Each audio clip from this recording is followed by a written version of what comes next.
Hi అండి. ఈరోజు నేను మీకు ఒక మంచి ఇంటి వైద్యం మన వంటింట్లో దొరికే దినుసులతో ఎలా తయారు చేసుకోవాలో చూసేద్దాం. ఇంకెందుకు ఆలస్యం, మరి జీలకర్ర 50 గ్రాములు, సోంపు 50 గ్రాములు, వాము వచ్చేసి 25 గ్రాములు, బెల్లము 100 గ్రాములు. ఆప్షనల్ అండి. శొంఠి మీకు నా ఇష్టం ఉంటే వేసుకొని, లేకుండా లేదు. శొంఠి వాము కలిస్తే మొండిగా ఉన్న గ్యాస్ట్రిక్ సమస్యలు కూడా తగ్గిపోతాయండి. ముందుగా బాణీ పెట్టుకొని ఇవన్నీ వేసుకోవాలి. మనం తీసుకున్న ఆహారం సరిగ్గా జీర్ణం కావాలన్నా, గ్యాస్ ప్రాబ్లం నుండి ఉపశమనం పొందాలన్నా, బరువు తగ్గాలన్నా, రక్తంలో ఐరన్ కంటెంట్ పెరగాలన్నా, శరీరంలో పేరుకుపోయిన చెడు కొలెస్ట్రాల్ తగ్గించాలని ఇప్పుడు నేను చెప్పబోయే ఈ పొడి చాలా ఉపయోగపడుతుందండి. ఇవన్నీ దోరగా వేయించుకోవాలి.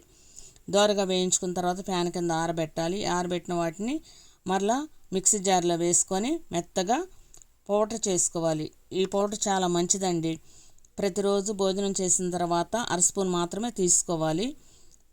తర్వాత బెల్లం వేసి మరలా మెత్తగా పౌడర్ చేసుకోవాలి. ఈ పౌడర్ చేసుకున్న దాన్ని ప్యాన్ కింద ఆరబెట్టాలి. ఆరబెట్టిన తర్వాత మనం ఒక జార్లో తీసుకోవాలన్నమాట.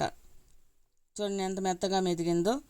ఇది ప్రతిరోజు తీసుకుంటే కడుపుబ్బరం, గ్యాస్ ట్రబుల్, అజీర్తి మొత్తం తగ్గిపోతాయి. చాలా మంచిది. ఒకటండి, అల్సర్ ఉన్నోళ్ళు తీసుకోవద్దు. మీకు నచ్చితే వీడియో లైక్ చేసి కామెంట్ చేసి ఇతరులకు షేర్ చేయండి.